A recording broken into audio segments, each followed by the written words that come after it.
morning. This is a Fox News alert. Welcome to Washington. I'm Bret Baier. We're awaiting an official update from authorities in Las Vegas following the worst mass shooting in modern U.S. history. A desperate search for answers, a shooter with no criminal record, armed to the teeth, calculating a horrific attack, and now the hunt is on in Las Vegas.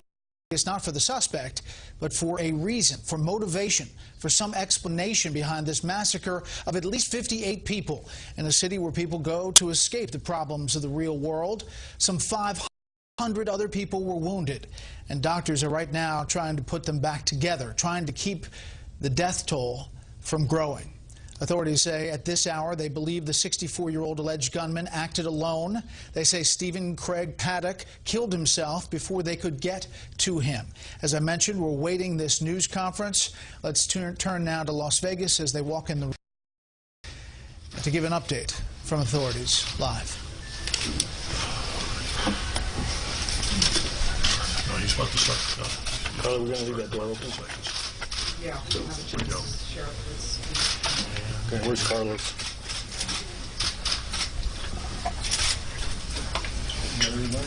Sorry, I'm on a 20-second delay just for the live view, but you should see him now. You got him. Carlos, you ready? Anytime. All right. All right, good afternoon, everyone. I'm obviously Sheriff Lombardo, Clark County. This will be our fourth media briefing since the incident took place yesterday evening. I'm going to give you just a short synopsis of our updates, and then we have other individuals here standing behind me that are going to make some comments, reference other issues associated with today's events.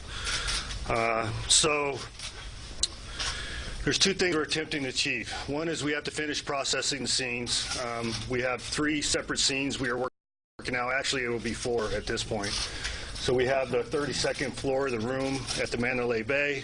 We have the event location, the house in Mesquite, and then now we have SWAT standing by getting ready to hit the house in northern Nevada. At this point, we did, in the last briefing, I was unable to tell you what we retrieved from the house in Mesquite. We retrieved in the excess, Aaron, how many firearms was it? In excess of 18 additional firearms, some explosives, and several thousand rounds of ammo, along with some electronic devices that we are evaluating at this point. I mentioned that SWAT is about to breach the house up in northern Nevada, and then I'm going to give you an update on the casualty numbers. We are currently standing at 527 for individuals injured, and individuals that have died or passed away, 59. So what we're doing at this point, we have several people calling about personal items located at the stadium. We are not done processing that scene yet, and once we are done processing the scene, we will make arrangements for people that attended the stadium that believe they have personal items there to respond to the area, and we will help you retrieve your items. At this point, I want to bring Greg Castle forward from the County Fire Department, and he will give you an update on the Family Resource Center. Prior to that, I think it's important and I appreciate for you to put this out, for the people's families that are responding to the Las Vegas area. Some local proprietaries have offered up rooms for the family members at no charge, and that is the Boyd Group, Stations Casinos, the South Point with Mr. Gone, and also Siegel Suites. So one more time, the Boyd Group, Stations Casinos, the South Point with Mr. Gone, and the Siegel Suites. So individuals responding to the Las Vegas area in need of accommodations, those individual properties will accommodate you. So Greg. Thank you, Sheriff. My name is Greg Castle, Fire Chief of the Clark County Fire Department. And as the Sheriff said, there's a couple things I want to mention. The first off is the Family Assistance Center. The Family Assistance Center is set up right now. It's a combination of police department, fire department, the coroner's office, and other local entities working together to provide the services for the families and for that are coming into town or that are still here trying to handle what has happened with their loved ones. They're providing all kinds of services. As the Sheriff said, many places have stepped up to provide flights, housing, food, transportation, and many other things. So that's a wonderful thing for our community to have come forward and have done. This facility is located in the South Hall of the Convention Center, S2, and it's pretty much taken up the entire South Hall. There's also a donation drop-off area that's been set up to facilitate people wanting to drop off non-perishable goods over there at that site, water and so forth. That entrance to that is off of Sierra Vista, right just west of this Convention Center Area Command Metro building at Joe W. Brown and Sierra Vista. So I'd like to take an opportunity right now to thank the men and women of the fire departments, Clark County Fire Department, obviously very near and dear to my heart, Las Vegas Fire and Rescue, Henderson Fire Department, and North Las Vegas Fire Department. As we were all teamed up there last night doing what we've trained for so many years. We wish would never happen, but we definitely had a plan in place, and we were able to execute that plan as well as we possibly could. We had 108 firefighters on scene. We have 155 unit hours just for the Clark County Fire Department alone spent last night handling that scene, teaming up with our partners from the law enforcement to reach as many people as fast as we could and to try to do as much as we could for the community. I also want to take a moment to recognize Community Ambulance. They were there as a standby medical at that scene last night. They had 5 or 6 ambulances there. They immediately threw critically wounded patients into their ambulances and transported from that scene. And also American Medical Response, AMR, and Medic West Ambulance. They brought all hands on deck. They brought in all of their employees. They rallied everything they could, from pickup trucks to vans to all their available ambulances, to bring extra medical supplies down to a staging area for us and to make those resources available to our community during that time of need. So I want to give a big shout out to those private ambulance companies that have done a wonderful thing for us last night as responders. And from the fire department side, I'll take a few questions. Are you able to say how many ambulances? I could not quantify that, but I have worked here for 30 years, and I have never seen that many ambulances that I saw last night. Tens, dozens, hundreds? Dozens and dozens. You said 108 firefighters. Is that 108 Clark County firefighters? That's 108 firefighters combined from those resources I mentioned, those 4 fire departments. What types of injuries were there to the people transported to the hospital? Was it mostly gunshot wounds? There was a wide range of injuries, from gunshots to shrapnel wounds to trample injuries to people jumping fences trying to egress and getting hurt one way or another. So it was a wide range of those types of injuries.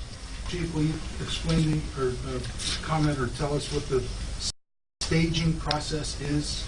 There was some who said it took a long time for people to finally get into the venue, or rescuers to finally get into the venue. Well, we had multiple branches and divisions set up last night to cover that large area, and I can't speak to how long it took them to get into that venue, but we had some issues right out of the chute, or right out of the start, because things were going on. We didn't know where the gunfire was. We weren't sure it was safe to commit our people at that time, and that's some of our policies and procedures are to try and make our people as safe as possible. We know they're going to go into a dangerous situation. That's why we do it in a format called a rescue task force with the police departments, 4 of our personnel, 3 to 4 police officers going into harm's way, which is something that even 10 years ago in this valley would have never taken place because we had never trained on it. We'd never planned on it. Were any firefighters or paramedics injured? Were ambulance injured? We had no on-duty injuries of any of our emergency response personnel last night. Did you have any off-duty injuries? From my fire department, no. Greg, can we give John Sure. a chance to John. clarify the notification of the families? Okay. Thanks, John. Hey, John. Thank you, Greg, and thank you, Sheriff.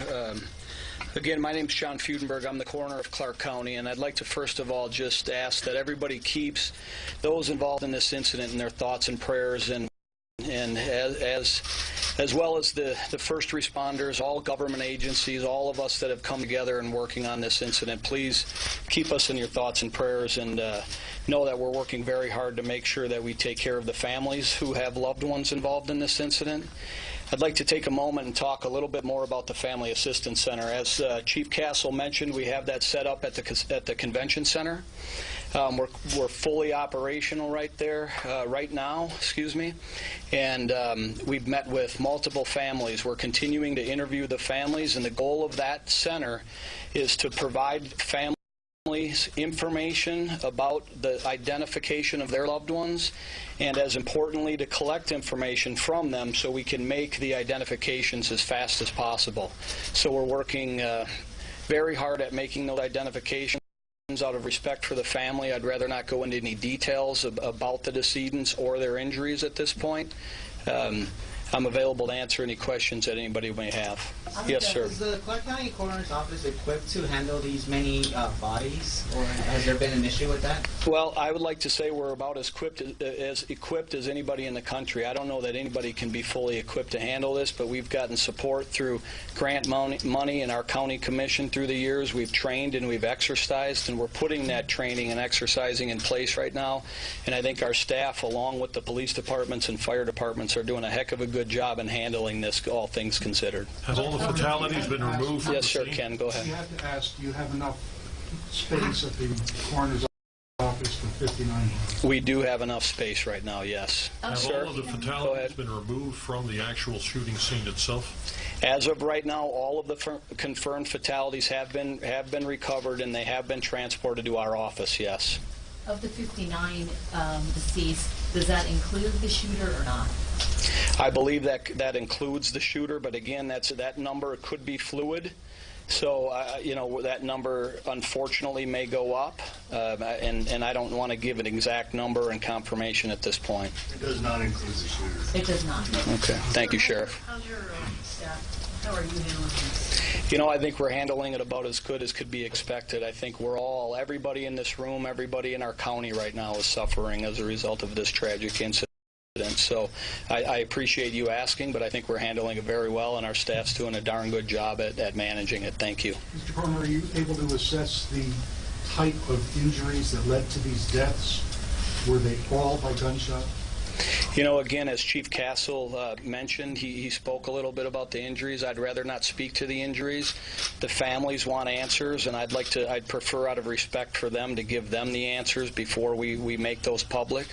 So I'm not going to answer that at this time, Ken. Thank you. Any other questions? Okay, thank you very much for your time. Sheriff?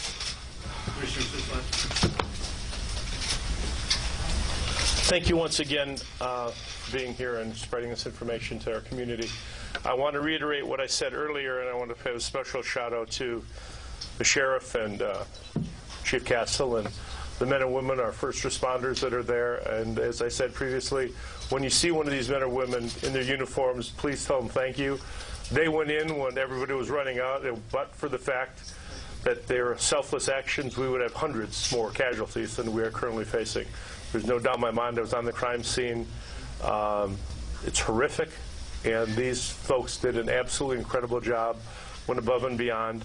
I want to assure everyone that, you know, it's in your control right now. Las Vegas is a safe place to be. It's a safe place to visit, and we encourage people to continue to come here. We have been deluged with donations. People bringing sandwiches, bringing water, bringing blankets, bringing those sort of things. It's almost to the point we can't handle any more donations at the convention center. The Sheriff and I spoke to you earlier regarding the blood donations. After we brought that out early this morning when the Sheriff and I talked, and we put out a call for blood, and we have a 6 to 8 hour wait at all of our blood centers right now. Donations are being given. Appointments are being made for Thursday and Friday. That's how far in advance we are. We set up a GoFundMe account because the Sheriff and I thought that we could maybe help some of these victims with funeral expenses, with travel expenses. As it relates to the families, you're going to have to be coming in from out of town. We still have over 500 emergency rooms. We started that GoFundMe account. It now has almost 15,000 contributions. In excess of $1.2 million has been donated by generous people around the country that, you know, care about what we're doing. The hate that this one individual, this lone wolf, rained down on our community and on the MGM Village Park was met with an outpouring of love by our entire community. And we will get through this together, and we'll get through this as one community. So we thank you very much for being here, and our thoughts and prayers are with all of the families.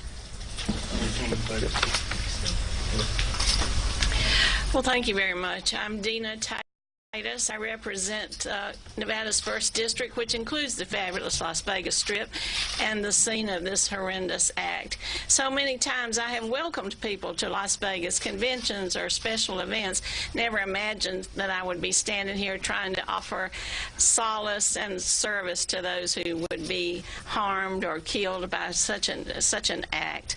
My office is serving as a clearinghouse. We don't want to get in the way of this wonderful law enforcement and first responders who have done such a good job, but we want to be there in any way we can. We've gotten many, many phone calls into the office from people around the country looking to find out where their folks are, were they hurt or in the hospital, were they killed. We're trying to pass that information on to the appropriate place. A couple of immigration calls that we're trying to help with as well. I would point out, in addition to the services that have already been mentioned, Thomas and Mack opened up as a temporary refuge for people who were put out of their hotel rooms.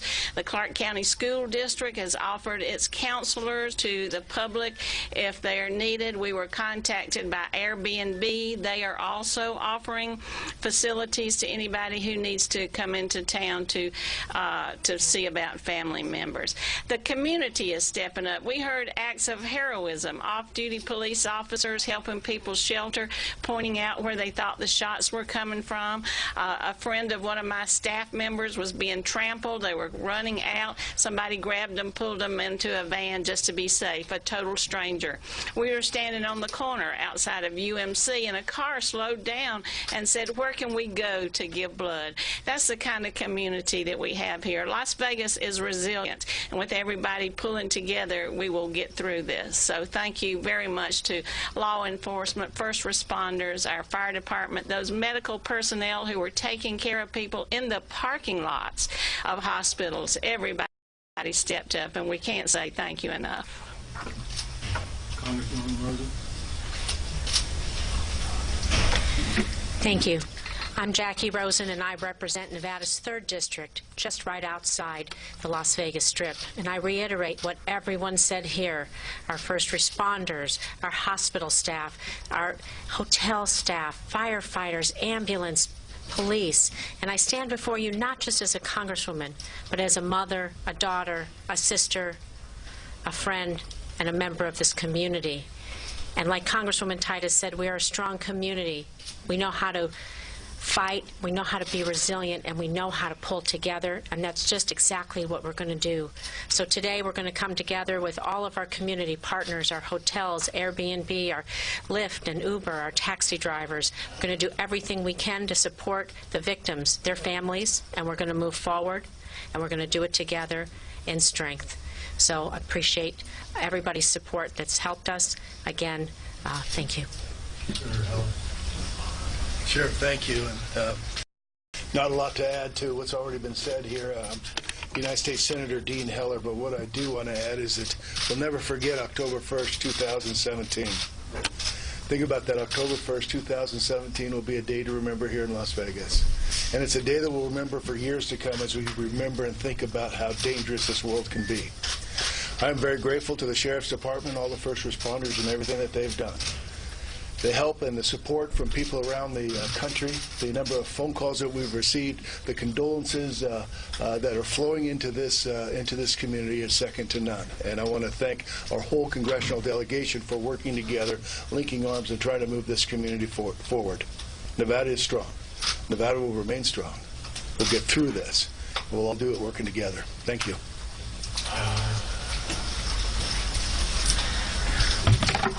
Carolyn Goodman, Mayor of the great city of Las Vegas. And the outpouring of attention, love, sympathy, and offers of help not only have come from around this country, from mayors and governors, but also from abroad.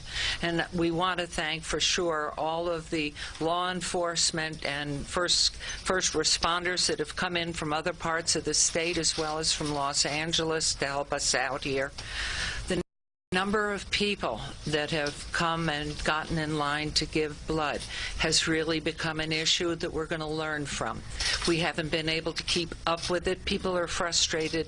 They love this community. They love what it represents, and they want to do something about it. It's been simply incredible. And to learn that this wonderful fund that the sheriff had set up is over $1 million, you can just feel the heartbeat of the people that call Las Vegas and Nevada home.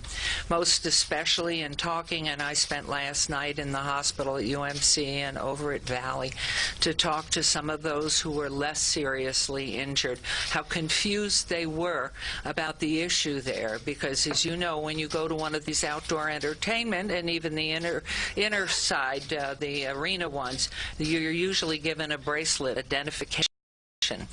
And because they were up front and because they were in a confined environment, the places to get out were less open to them.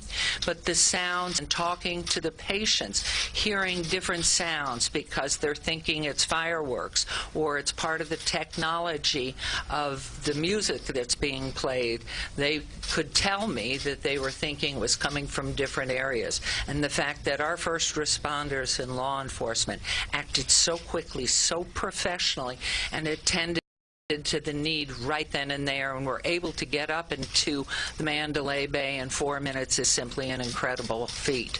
It is something that saved thousands of lives. We had over 22,000 people there in a small area, and it's simply amazing how efficiently law enforcement and first responders worked. You heard those words from our president. He called me on my cell phone and spoke with the sheriff and our attorney general with whom I was speaking, and just whatever he could provide, and he is coming out here.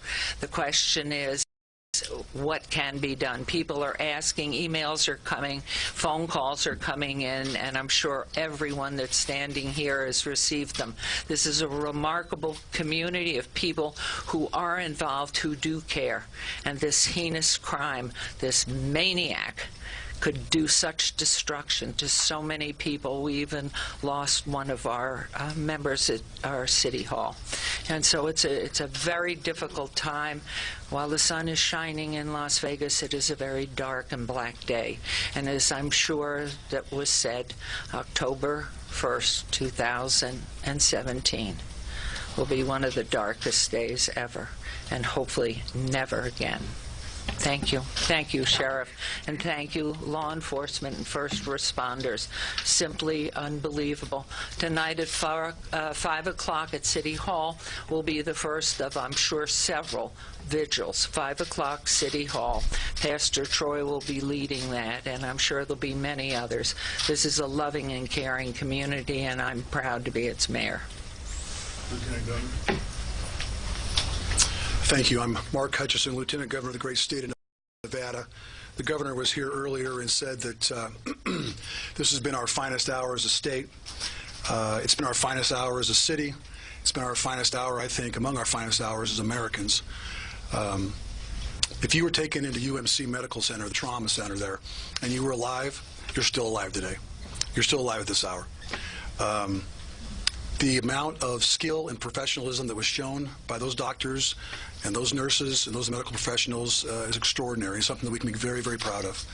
Same is true if you went to Spring Valley Hospital. If you were alive, you're still alive.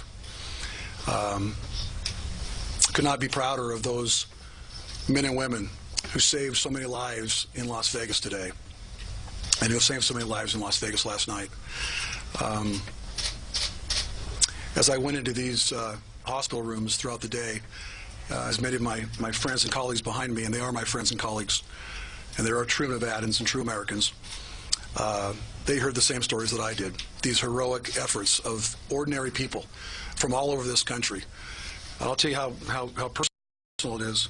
I just came from Spring Valley Hospital, and there Karen was injured seriously and was carried away from the scene. And she said, if I ever had a chance to thank this individual, would I please thank him? His name's Sean Topper, who carried her from the scene. And she said, if you get a chance to ever get a hold of him or reach him, let him know that I made it. And she said that he was her guardian angel that day. And we saw and heard story after story like this. Ordinary Americans helping other ordinary Americans. It's a great day for America. It's a very sad day for Las Vegas, my hometown. Tragedy beyond words. But this was the day when Americans helped Americans make it through the night. And I say God bless them all. Thank you. Mr. Hutchison, can you clarify? Did you tell us that everyone who went to those hospitals, none of them died at the hospital? When I was at UMC today, I was told by the trauma surgeons that if everyone who made it into UMC alive was still alive. There were those who were not alive when they arrived. That was the latest information that I got as well. There may be more updated information, but that was the information that I got, and wanted to make the point that there was extraordinary skill shown by the medical professionals at UMC. Did anybody go to any hospitals out of this state? I don't know the answer to that. Yeah, we had one individual, best of my recollection, in California. Thank you. Well, I want to thank everybody for coming. So just one more clarification. Besides the vigil at City Hall, there's an additional vigil at 5 p.m. at the Guardian Angel Cathedral, and that is adjacent to the Encore Hotel. Guardian Angel Cathedral at 5 p.m. So I'm happy to answer some questions at this time. Sheriff, was there any sort of manifesto or anything like that found in his hotel? We haven't located anything of that description yet. Should you tell us how many guns were found in the room? 16 in the room. 16 in the room. Can you tell us what kind of rifles he used? We have calibers ranging from .308 to .223. Is there any evidence that he videotaped himself, phone or laptop or any kind of device? I'm not aware of that at this point. Was there any sort of surveillance? One at a time, please. Was there any sort of surveillance that he had set up to protect himself? I'm not aware of that. Sheriff, I've been hearing that, but I'm not completely aware of it to testify to. Sheriff, it, so. In the analysis, as a person of interest that you determined you didn't think had anything to do with this. Now that you have found 18 more guns in their home and they apparently shared a home, do you revisit that? And how could someone not know that all of that was inside their home? I didn't say we were discontinuing the investigation into that female. We are continuing the investigation into that female. There are several questions that need to be answered, similar to what you propose, but she is currently out of the country. We are making arrangements to contact her upon her return. Sheriff, in the Philippines? No, I believe she's in Tokyo. Sheriff, so 16 guns in the hotel room, 18 at the home in Mesquite. Were there any other weapons recovered as part of this? We had a handgun also in the hotel room, and I'm not aware of any other weapons. Did you find any? Huh? A handgun in addition to the 16 rounds? Yes, ma'am. Did you find anything in the suspect's car at Mandalay Bay? Yes, we found some, I believe it was fertilizer. Is that correct, Todd? I don't know. Ammonia sulfate. I can't recall the chemical compound. What is it? Ammonium nitrate. Ammonium nitrate within the car. We didn't have any compounds additional to that. Sheriff, you mentioned finding explosives at the Mesquite home itself. Correct. What are we talking about? The improvised stuff, ANFO? No, I believe it was tannerite. I believe it was tannerite. Have you been investigating any kind of a gambling debt, like huge, No, I also saw that on the internet and presented in the internet. I believe some journalism research produced that, but we haven't had the opportunity to evaluate it. Sheriff, why a SWAT team up north? Why are you sending a SWAT team up north? Do you know what's in that house? No, we don't, ma'am. We have to. Part of the SWAT team is attachment of our armor personnel or our bomb squad, and we want to ensure that there's no booby traps available. Sheriff, in the home that you. Yes, we did. Were the weapons modified from their original purchase? I mean, we believe so. We haven't broken them down. The ATF hasn't evaluated them yet. But we believe, I don't know if the sear pins have been filed or whether they've been converted to fully automatic. Sheriff, have we found anything in the way of any... Slow down, please. Have we found anything in any of the places that you've searched? Computer hard drives? Yes, we have. Anything else like that? Yes, we have. Are they... We haven't evaluated them yet. The FBI has given us their resources to evaluate those. Would the weapons be characterized as assault weapons? Yes. Would they be? Were any of them modified or purchased automatic? I'm not aware of that. We are aware of one gun dealer that has come forward to say that he had sold the weapons to the suspect, but we are aware of some other individuals that are engaged in those transactions. Gun dealer in Las Vegas? Huh? Gun dealer in Las Vegas? I'm not aware of Las Vegas. We're aware of Arizona so far, but we're working on further. Was this just as simple as he had a huge suitcase and brought it all in himself? No, there were several suitcases. I can't give you the exact number, but it was in excess of 10. So, you know how long he was at the hotel for? From the 28th. So he methodically just kept bringing suitcases back and forth and no one thought the wise, or maybe they, it's a big place, I get it, but... I wish that would have happened, ma'am. Absolutely wish that would have happened. He visited the Harvest Festival vehicle during that time since he checked in? We don't have any evidence of that. Do you have a working motive at this point? No, we don't. Did he stay in one room, two? It was one large suite that had 2 rooms. Can you explain what led you to the 29th floor instead of the 32nd, and how you got? In the interaction with security, they believed it was between the 29th and the 32nd floor. We had to evaluate each floor moving up. Is there any belief that he was here prior to this weekend? Maybe there was some talk that he might have been at Life is Beautiful or a different music festival? We are researching that. We had information that he may have attended Life is Beautiful, but we haven't confirmed it yet. Did you find the room because of the smoke detector, because of the broken window? No, we had complaints from customers into security. And did a SWAT team break down the door? Yes, they did. Was he engaged by security before police arrived? No, he engaged security. He shot through the doorway and struck security guard. Was unspent ammunition found in the room? Yes. How Did you say how much? I don't know. Was the security guard killed? Okay, please slow down.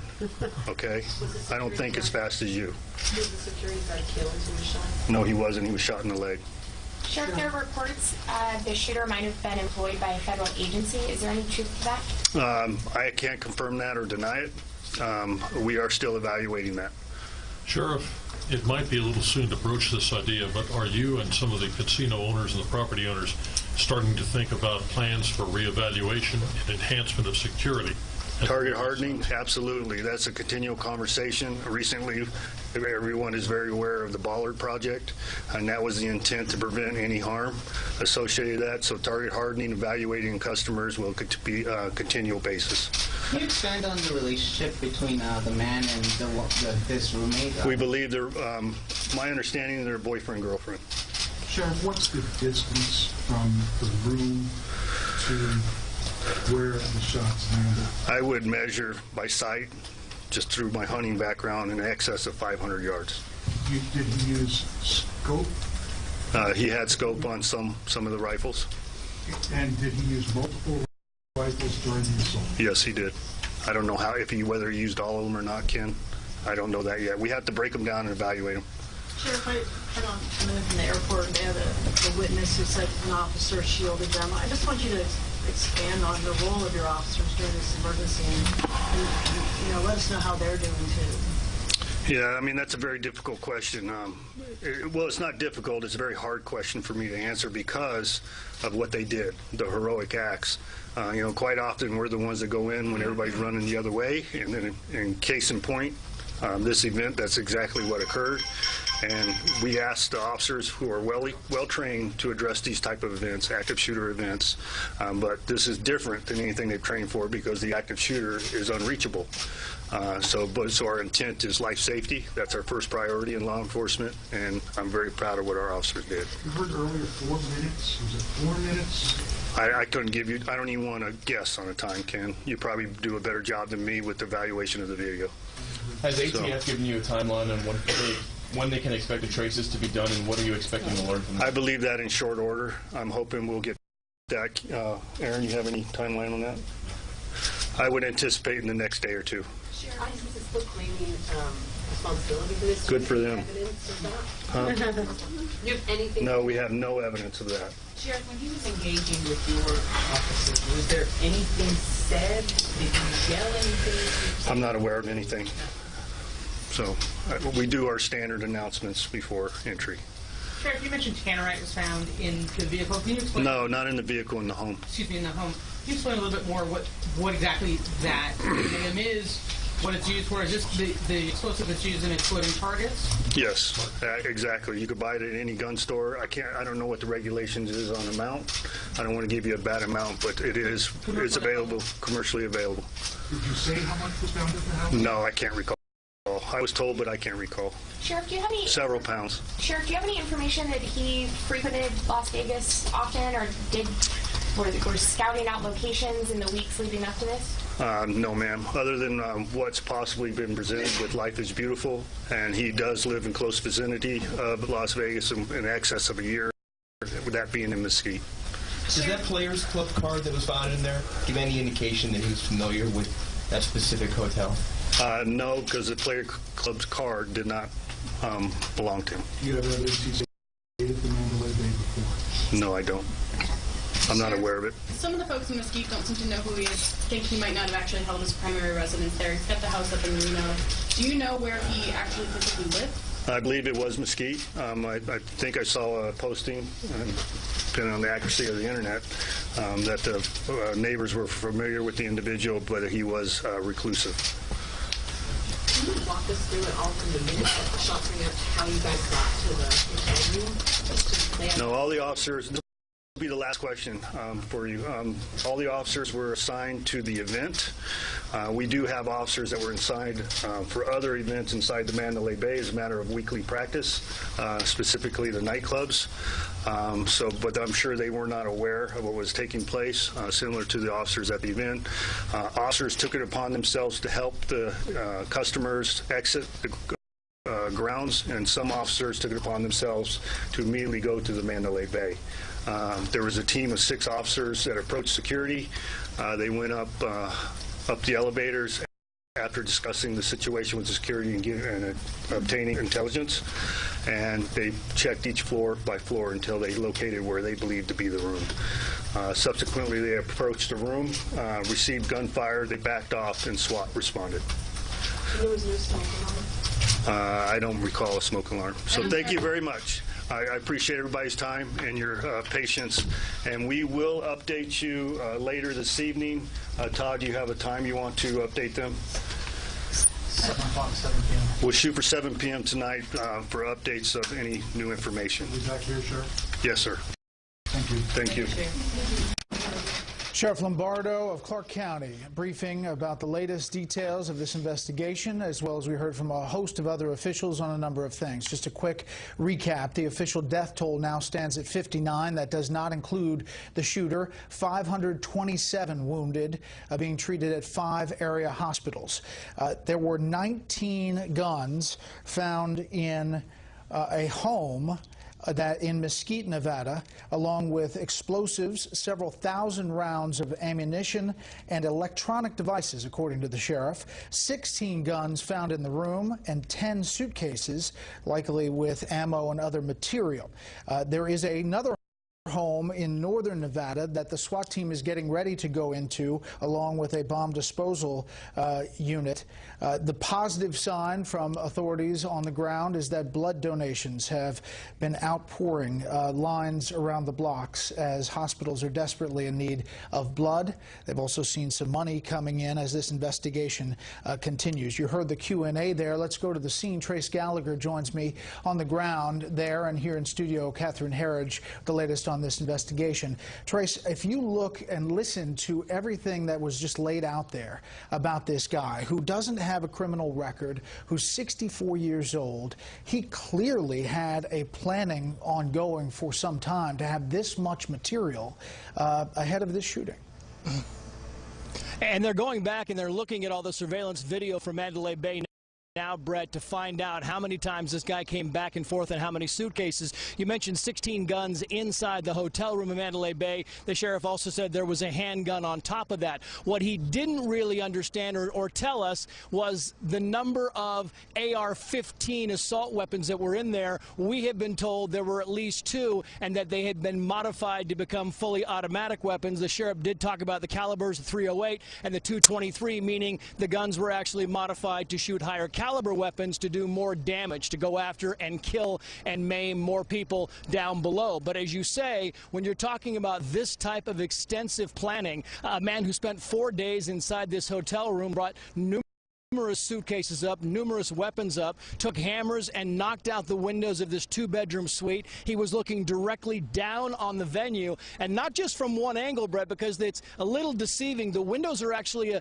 a different angle. One is a 45-degree angle facing down at crowd that was on this side. The other one's facing down directly. So he certainly did his homework to figure out how he could get the most damage out of these weapons. And then he built platforms on top of these windows so that he could actually fire down. They just said, which we learned for the first time, that he did fire on security guards as they came in, hitting one security guard in the leg. When police and SWAT teams came in, he fired on them. They pulled back. SWAT teams went in. By the time SWAT teams got inside, he had already killed himself. We should note the question was asked about motive, and someone brought it up saying, didn't he have a lot of gambling debt? Well, we have learned that in the past several weeks he has made some fairly large bets. We don't know if he won or lost those bets. His family says that he was an accountant at Lockheed Martin, did very well. The sheriff just laid out that he has homes in Mesquite, he has a home in Reno, he also has a home in Mesquite,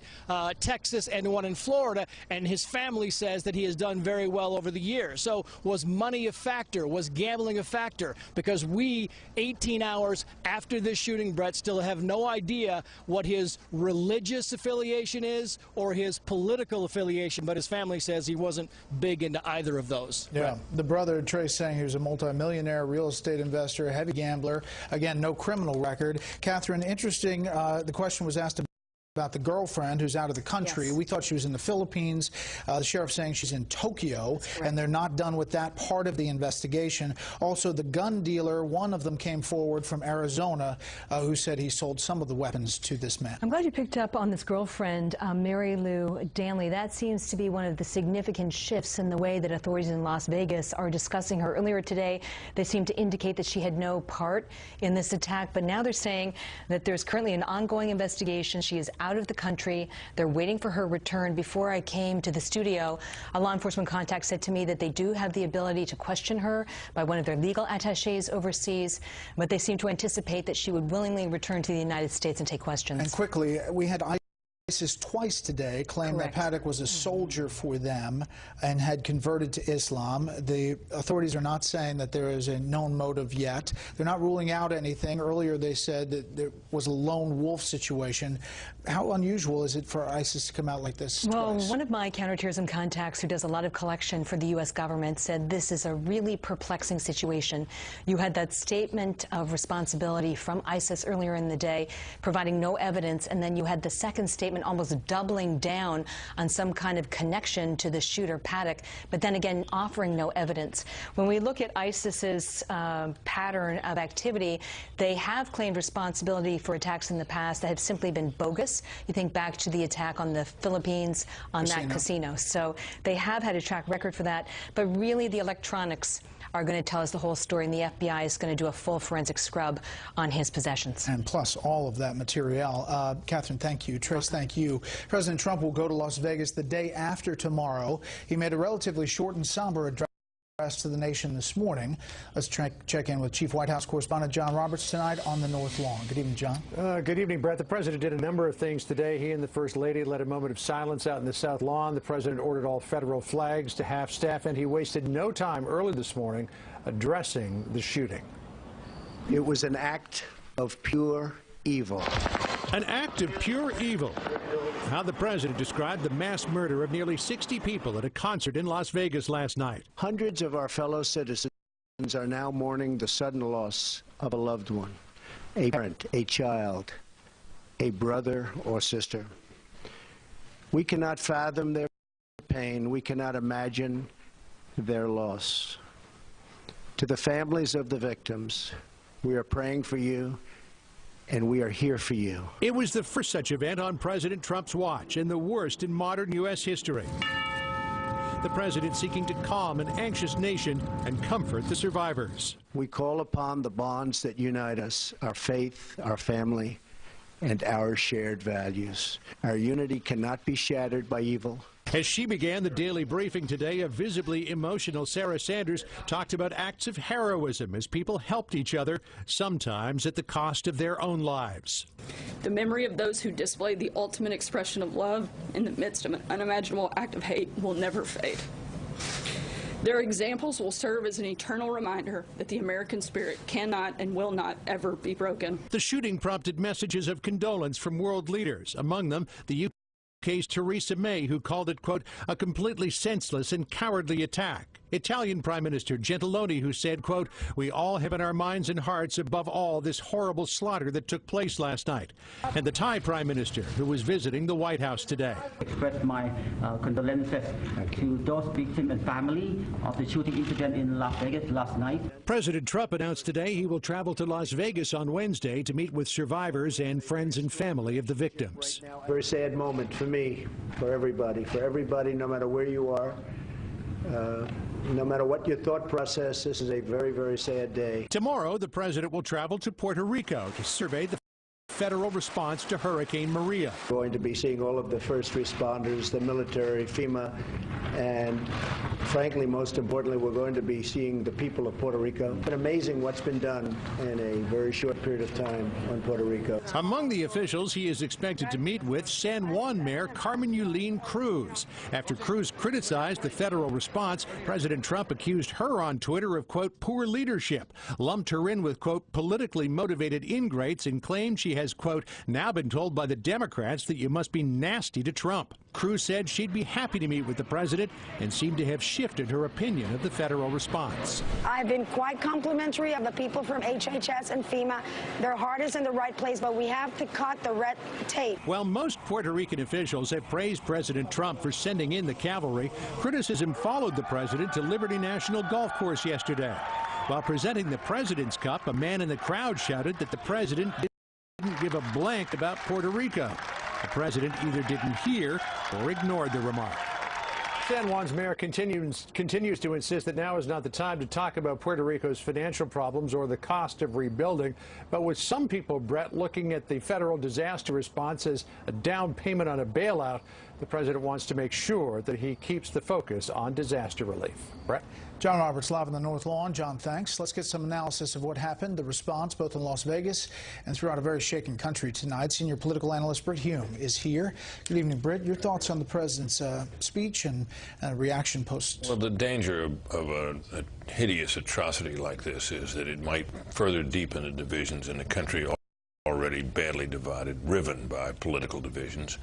The president, I think, was at pains to do nothing to contribute to that outcome. He's not a man known for being particularly soothing, but his remarks today were, I think, about as soothing as they could be.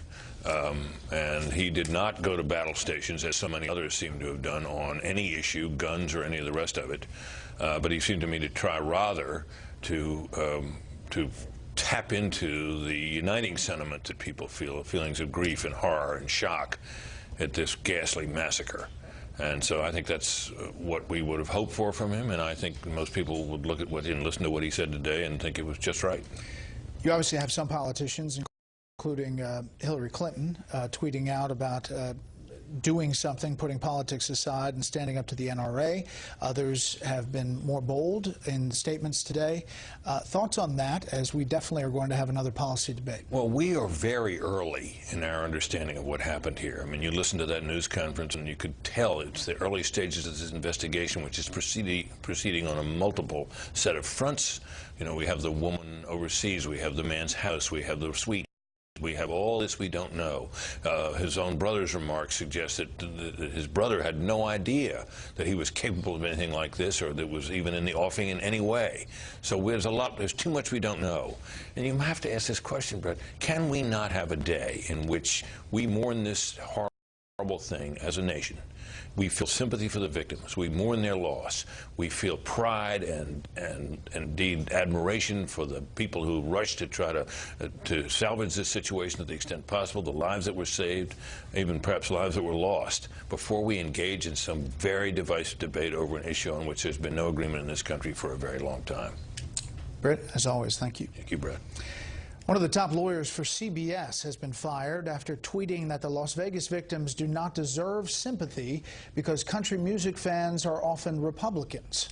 Former Vice President and Senior Counsel Haley Geffman Gold did not work directly with the news division. The network says Geffman Gold's comments are deeply unacceptable to all at CBS. When we come back, we'll look at some of the other stories today. There is other news besides this giant story we're covering, and we'll keep you updated on the investigation into the Las Vegas massacre. For a little while. It was crazy. It was chaos. Pulling victims out. That's all we know. Anybody is that that we're was getting people out that we could, and still that's it. breathing, we pulled out. What are you feeling right now? I mean, it's got it. Heartbroken. Heartbroken. Because anybody I met tonight, I told them that I'm an American and that we're brothers just because we're American tonight.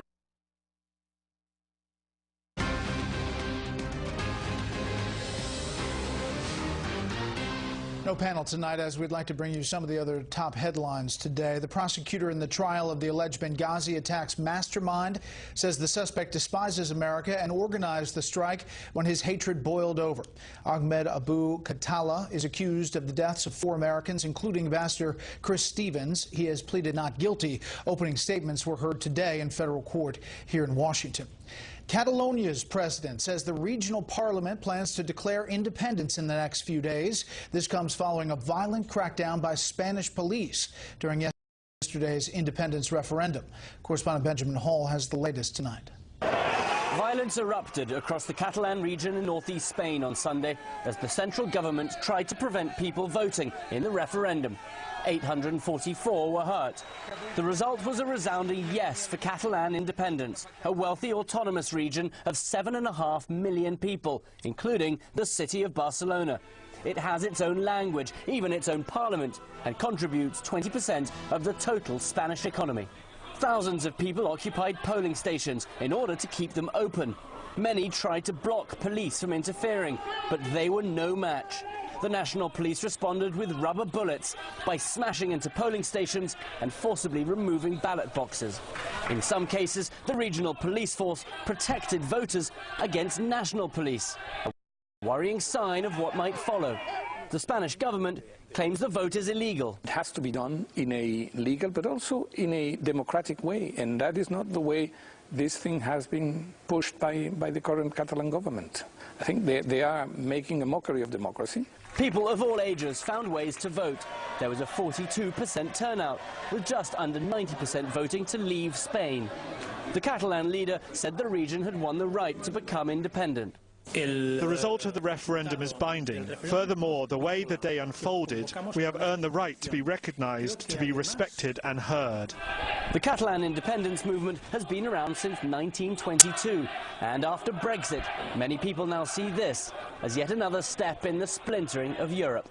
It seems as if the Madrid government was trying to avoid a constitutional crisis by interrupting this vote, but instead, it seems that any declaration of independence might now be brought forward. Brett? Benjamin, thank you. Secretary of State Rex Tillerson is just back from China tonight. He's trying to use China's leverage with North Korea to get some movement in the North's nuclear defiance. Correspondent Rich Edson is at the State Department tonight. Secretary of State Rex Tillerson acknowledged the United States is talking with North Korea. Traveling to Beijing for high-level meetings with the Chinese government, the secretary said, quote, "We're not in a dark situation, a blackout. We have a couple of 3 channels open to Pyongyang. We can talk to them. We do talk to them directly through our own channels." A senior State Department official says those channels open to discuss Otto Warmbier, the American once imprisoned in North Korea. The official says those channels have remained available, as there are 3 Americans still imprisoned there. We've been clear that now is not the time to talk. The only conversations that have taken place or that would be on bringing back Americans who have been detained. President Trump tweeted, quote, "I told Rex Tillerson, our wonderful Secretary of State, that he is wasting his time trying to negotiate with Little Rocket Man. Save your energy, Rex. We'll do what has to be done." Officials explain there's a difference between talking and negotiating. Secretary Tillerson maintains North Korea must change behavior before the U.S. would negotiate. The condition of those talks is there is no future where North Korea holds nuclear weapons or the ability to deliver those nuclear weapons. The State Department denies the president and his Secretary of State disagree on North Korea. Spokesperson Heather Nauert claims the president's tweets serve as a warning. She tweeted, quote, "Diplomatic channels are open for Kim Jong-un for now. They won't be open forever." The U.S. has conducted most of its conversations about North Korea with other countries, convincing them to isolate Kim Jong-un economically and pressure him to stop launching missiles and testing nuclear weapons, and then come to the negotiating table, a scenario that seems far off. Brett? Rich Edson at the State Department. Rich, thank you. Stocks were up today. The Dow gained 152.5. The S&P 500 finished ahead 10. The Nasdaq jumped 21. Again, no panel tonight because of the news conference from Las Vegas. Again, the sheriff there saying 59 dead, 527 injured. However, the call for blood for those hospitals is being answered by residents in Las Vegas and Americans around the country. Thanks for inviting us into your home tonight. That is it for this special report. Fair, balanced, and still unafraid.